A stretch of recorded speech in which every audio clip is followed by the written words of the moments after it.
cultural traits of the Philippines, with an estimated 80+% of Filipinos identified with Roman Catholic faith.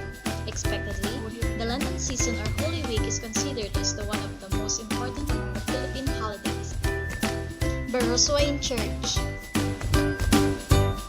also known as Our Lady of Mount Carmel Parish, Barrosuain Church has also earned the titles of the Cradle of Democracy in the East, the most important religious building in the Philippines, and the site of the First Philippine Republic, thanks to its being the setting of key events in the Philippine history.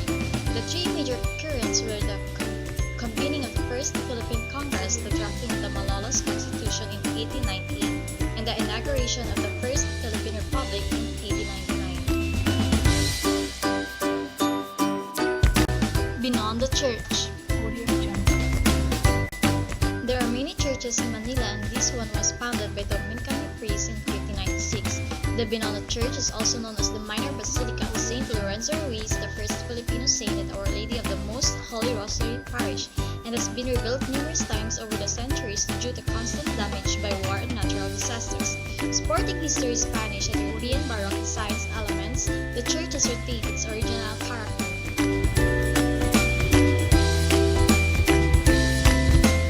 Guadalupe Church. Formerly known as Nuestra Señora de Gracia Church, Guadalupe Church is a parish presently administered by the Augustinian friars in the province of Santa Niña de Cebu, stemming from the first sanctuary and monastery in Guadalupe built by Friar Simon Dantes in 1601. The popular Metro Manila wedding venue features different architectural styles, with a facade that is neo-Romanesque, Gothic, and sets of Doric columns supporting the church cornice and the triangular pediment. Malate Church. Another of the Baroque churches in the Philippines, spotted by Plaza Raja Sulaiman and Manila Bay, Malate Church is dedicated to Nuestra Señora de los Remedios, or Our Lady of Remedies, the patroness of childbirth. One of only two churches with a twisted column and retablo-type facade, Malate Church look is said to be a blended Muslim sign and Mexican Baroque.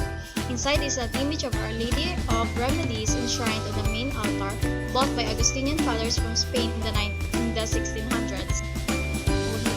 Manila Cathedral. Formerly known as the Calacang Cathedral Basilica ng Manila, the Manila Cathedral is a Roman Catholic basilica dedicated to the Blessed Virgin Mary as Our Lady of Immaculate Conception. It also serves as the see of Archbishop of Manila. Originally established in 1571, the 8th current rendition of the cathedral was complete in 1958. It was renovated and repaired for the earthquake retrofitting and subsidence prevent in 2012 and reopened to public after complete renovation in 2014. Miagao Church. Also known as the Santo Tomas de Villanueva Parish Church, the Miagao Church was also called the Miagao Fortress Church, as its two uneven bell towers served as a tactical location for the town's defense against Muslim raids. It is one of the Baroque churches of the Philippines declared by UNESCO as a World Heritage Site, and contains the limestone image of the Birhenang Barangay, traditional Filipino clothing recovered from the 1982 excavations, and the original late 1790s image of Saint Thomas of Villanueva. Church. Paete Church is identified by several names, all of which are centered on its patron saint, Saint James the Apostle. The church has the distinction of being the only Roman Catholic church in the municipality. It is widely popular for its extensive collection of images depicting the Passion of Christ, as well as century-old paintings and wooden images of saints. With its storied past of being lost to earthquakes, the current church features the large buttresses on each side to be more resistant to the calamity.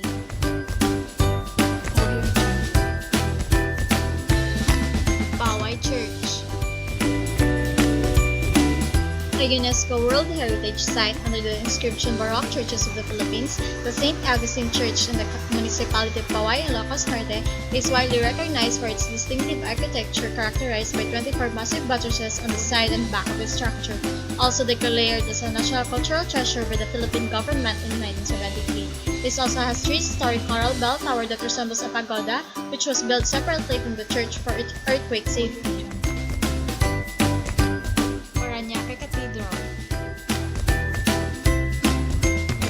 Officially called the Cathedral Parish of St. Andrew, Parañaque Cathedral was founded by the Augustinian friars in 1580, making it one of the oldest and most historical churches in the Philippines.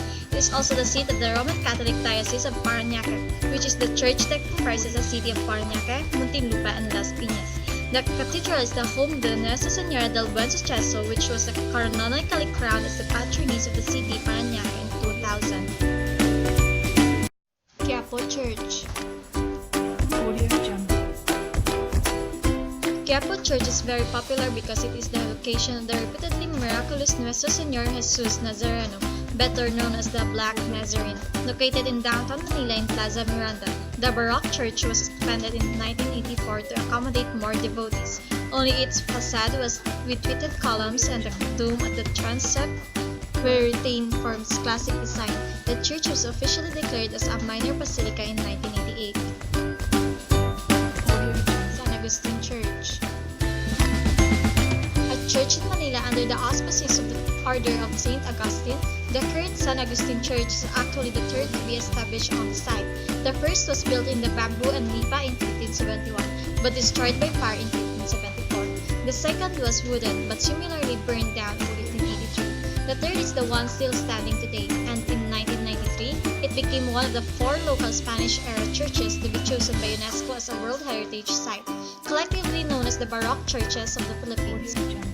San Juan Church of San Juan del Monte.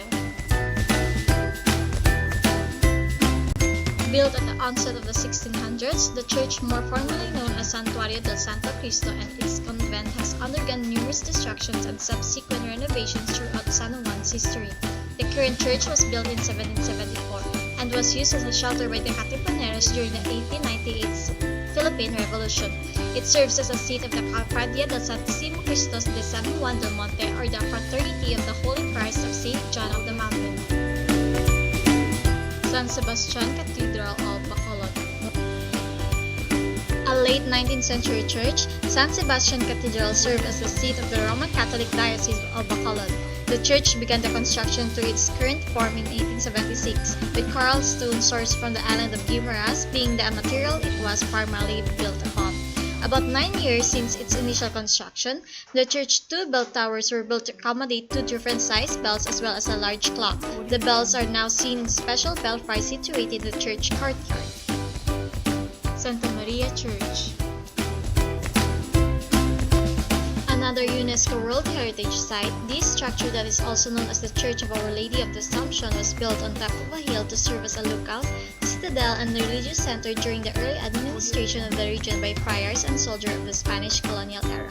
The church and convent are surrounded by a defensive wall on all sides like a fortress, and is reached by a way of an 85-step stairway made of granite rock. Santo Niño Basilica, Cebu.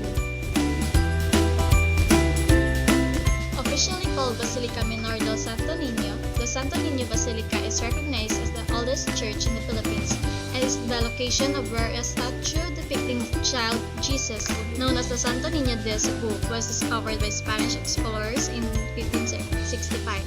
The present church is part of a larger complex that also includes an open-air theater like Pilgrim Center, museum containing antique relics and religious exhibits, and extensive library.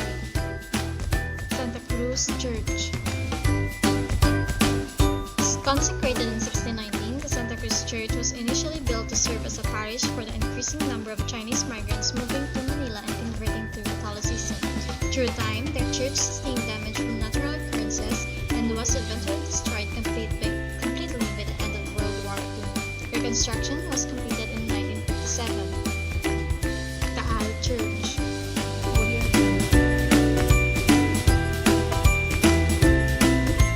Measuring 88.6 meters long and 48 meters wide, the Taal Basilica is said to be the largest church in the Philippines and in Asia. Canonically known as the Minor Basilica of St. Martin of Tours, the first foundation of the church began being built in 1575, 3 years after the founding of the town of Taal. The present church began its construction in 1856. It has undergone restoration in 1953, 1972, and 2011. Its belfry was built in 1990.